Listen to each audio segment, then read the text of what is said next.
রাজনীতি খুবই একটা জটিল প্রক্রিয়া এবং রাজনৈতিক যে পথটা খুবই সংঘাতময়, খুব কঠিন এক যাত্রা।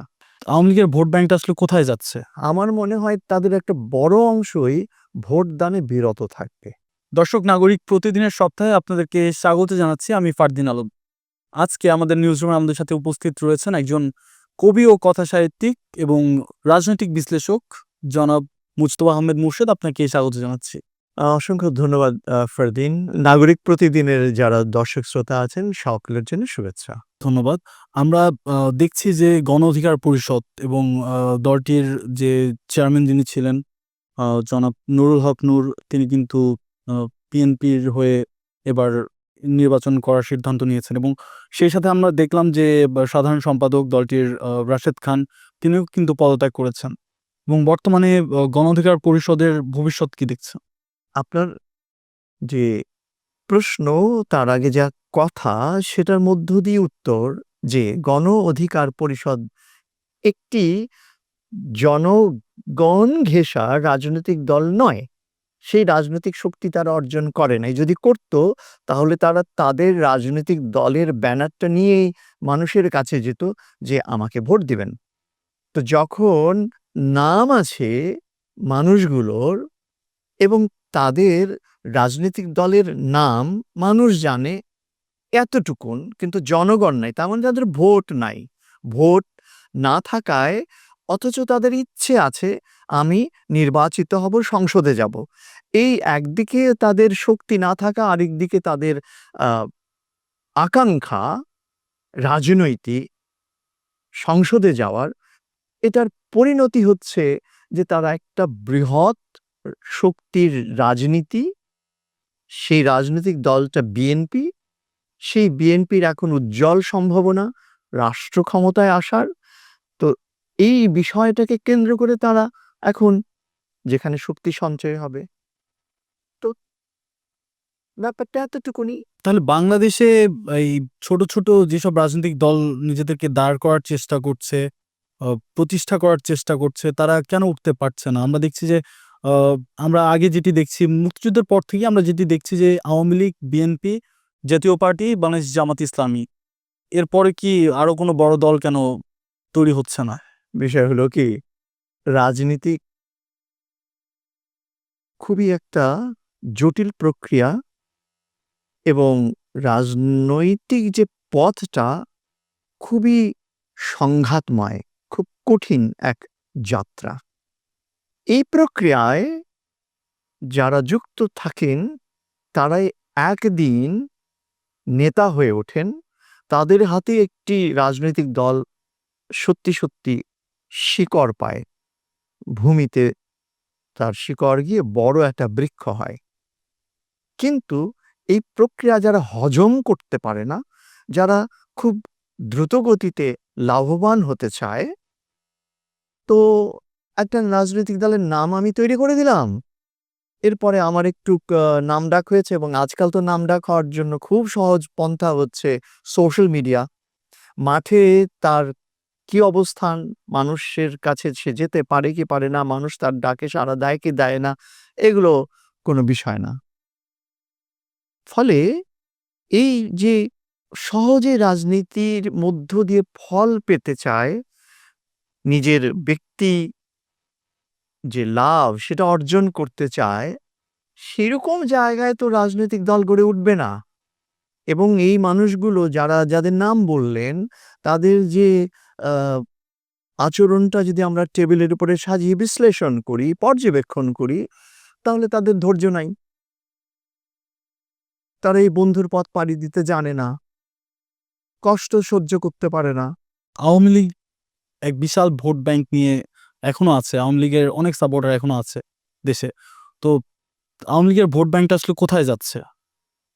আমি কি আপনাকে উল্টো প্রশ্ন করি, আপনি বিশ্বাস করেন আওয়ামী লীগের ভোট ব্যাংক আছে?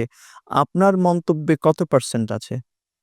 এখন আমি তো মন্তব্য করতে পারি না আসলে। কেন পারবেন না? আপনি তো নাগরিক। আমি নাগরিক হলেও আমি তাই কিন্তু আপনার বর্তমানে বক্তব্যের একজন। মধ্য দিয়ে প্রমাণিত যে আওয়ামী লীগের একটা বড় ভোট ব্যাংক আছে। এটা সত্য। এটা বাস্তব। এটাকে অস্বীকার করা মানে ভোট নাই, আওয়ামী লীগের ভোটার নাই, সমর্থন নাই, কিংবা যা আছে সেটা বৃহৎ নয়, এই অস্বীকার করাটাও অগণতান্ত্রিক এবং আ রাষ্ট্রে যে জনগোষ্ঠী সেইটার একটা বড় শক্তিকে অস্বীকার করা। সেই প্রেক্ষিতে আ উত্তরটা অনেক জটিল যে তখন এই ভোটাররা কোন দিকে যাবে? তারা কি ভোট দিতে যাবে? অথবা ভোট দিতে গেলে আ বিএনপির ধানের শীষ, জামাত ইসলামের দাঁড়িপাল্লা, কিংবা অনেকে বলে যে এনসিপি উচিত হবে আওয়ামী লীগের এই ভোটারদেরকে নিজেদের পক্ষে নেওয়া, অথবা তারা অ্যাবস্টেইন করবে, ভোটেই দিবে না। সমস্তটার কোনো উত্তর নেই। আওয়ামী লীগের নেতৃত্বের দিক থেকে এরকম কোন ইনস্ট্রাকশন মাঠ পর্যায়ে গেছে কিনা আমরা শুনতে পাই নাই। জাতীয় পার্টির লাঙ্গল। তো দেখুন, আ একজন ভোটার তখনই কোনো একটি দল একটা প্রতীকে ভোট দিতে যায়, বিশেষ করে একটা সচেতন ভোটার, যখন বোঝে যে এই মার্কাটায় ভোট দিলে তার ভোটটার মর্যাদা থাকবে। এইটার ফলাফলটা এমন হবে যে সেও তার মার্কাটা জিতবে।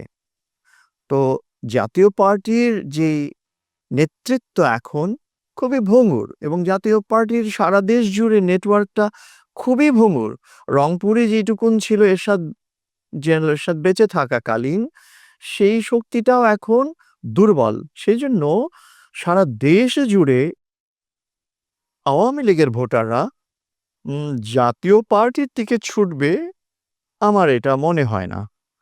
আর একটা ইকুয়েশন আসতে পারে কিনা জানি না। যেমন আ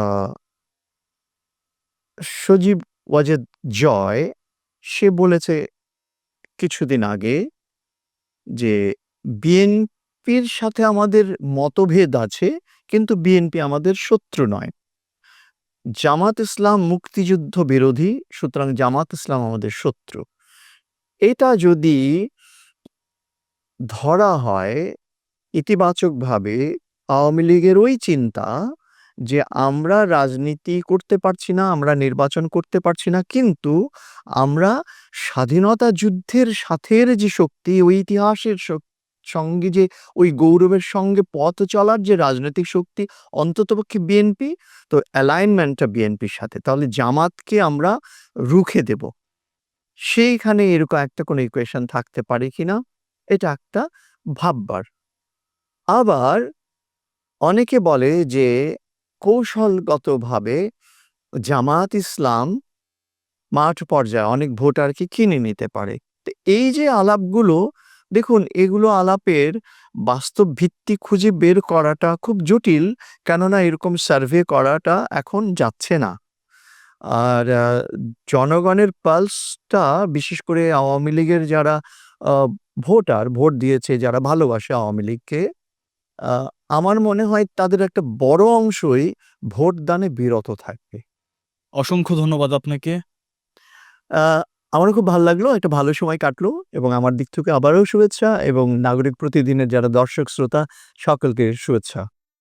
দর্শক, আমরা কথা বলছিলাম একজন কবি ও কথাসাহিত্যিক এবং একজন রাজনৈতিক বিশ্লেষক জনাব মুজতবা আহমেদ মুর্শেদ ভাইয়ের সাথে। এতক্ষণ আমাদের সাথে থাকার জন্য ধন্যবাদ।